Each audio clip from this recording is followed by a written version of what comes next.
La seule chose qui, moi, m'importe vraiment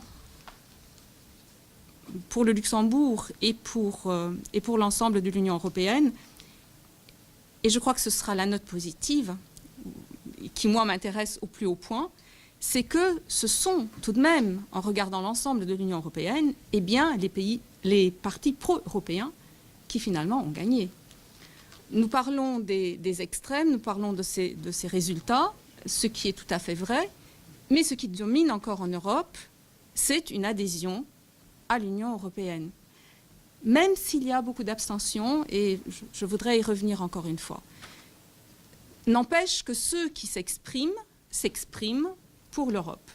Et je ne vois pas pourquoi ne pas retenir aussi cela, parce que tout simplement c'est positif.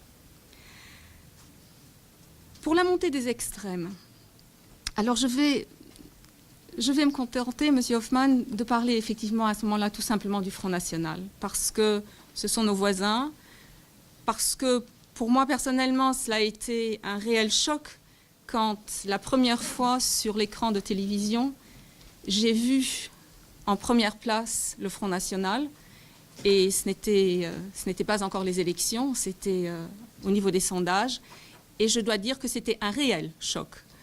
J'ai grandi avec l'idée que la France était autre chose. J'ai fait mes études en France, et voir la France dominée, du moins dans ce qu'elle exprime, du moins parmi les votants, par un Front National, eh bien je trouve que ça interpelle.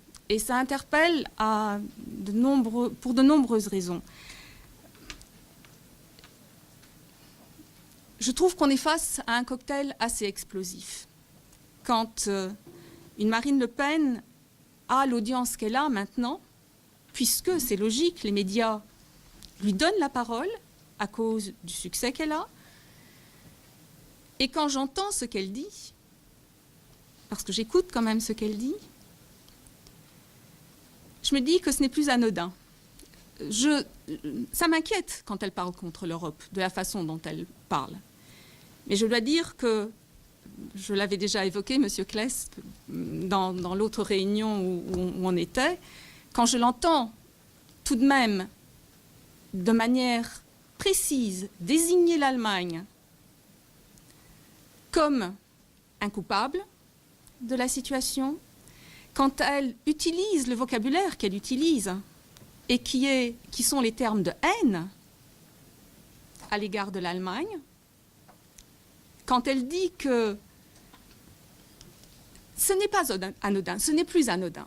On se retrouve face à des scénarios qu'on a déjà vécus parce que la situation économique est celle qu'elle est, parce qu'on a beaucoup de chômeurs en France, parce qu'il y a beaucoup de gens qui vivent beaucoup de difficultés, et qu'on sait que c'est un terreau qui permet que grandissent des choses très dangereuses, eh bien je trouve que ce n'est plus du tout anodin.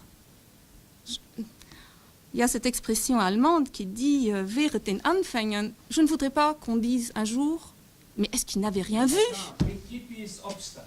Est-ce qu'ils étaient complètement aveugles?